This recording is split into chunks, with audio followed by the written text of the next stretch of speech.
Welcome to another episode of What I Learned from Bobby Hemmit. This is Bobby Hemmit directly talking.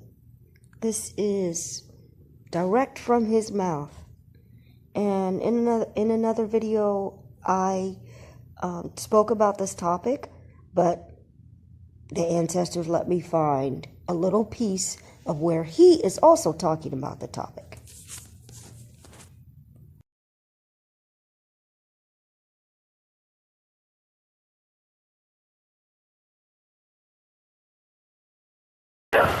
I used to take on set back in 1992 when that was my second thing, but I was using all of the material from the dynastic period on set where he was considered evil. That was the stuff. And alright, I had already known that Set was the god. I even mentioned that Set was the original god of the Egyptians. But I mentioned that in the thing too, but also even in your boy Zachariah Sitchin's book, Wars of God and Man, he said it's the only animal that baffled Egyptologists is Set, because all of the rest of them have human heads, and Set is the only one without a human head. So first I used to think at first, but that's kind of like an evil demon.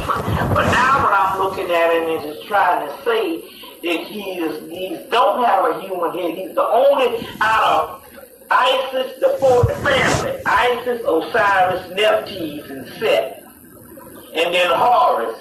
He's the only one, because even though Horus has a hawk head, but when he's a baby, he has a human head. But when he's grown, you don't see him with nothing but the hawk head.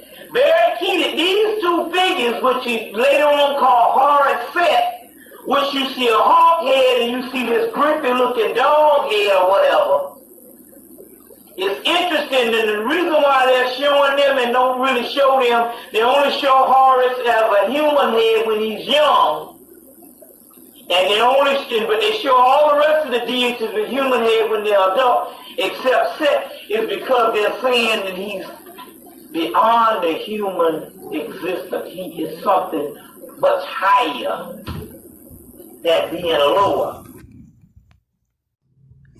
Okay, I'm going to add a few comments at the end. I tried to make, you know what? There's no video you can make quickly. You think you can make a video quickly? No. You start adding pictures, you have to try to make it look right. Anyway, I thought I could make it quickly. Cannot. I just want to say that about the presidential leaders and popes that are getting embalmed. Number one, it's some kind of ritual.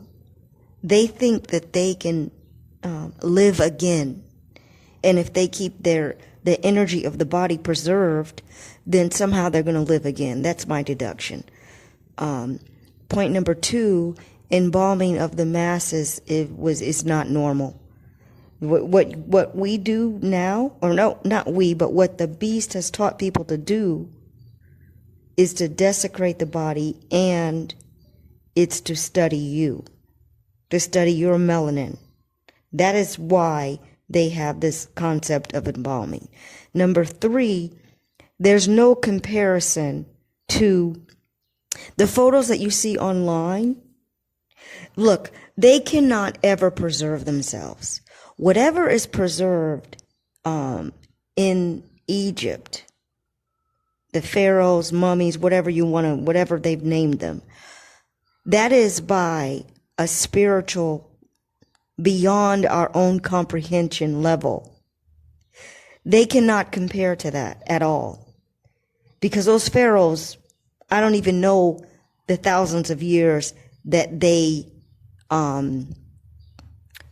rested in order for the beast to find them, in order to prove to them, yes, we were here, yes, we were black, and yes, we're coming back.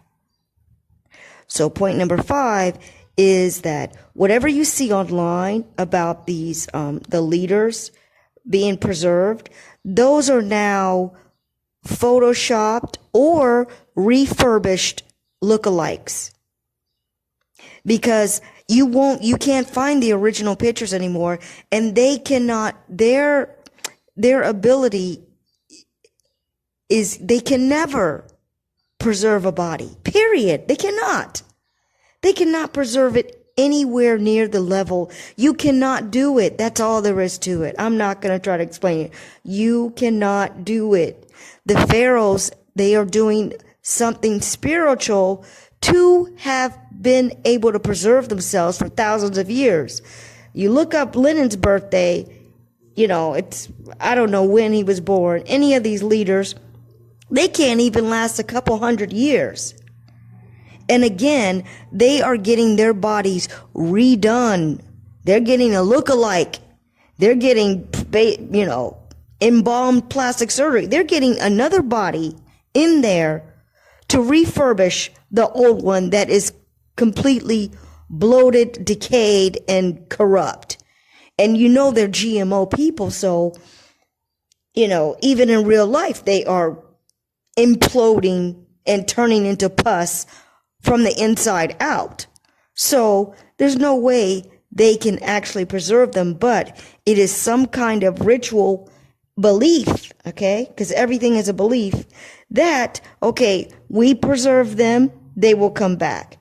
Because they know that what is called the great old ones are the return of the higher energies of former gods. And those pharaohs are forms of gods just like you are. So I'm going to stop talking.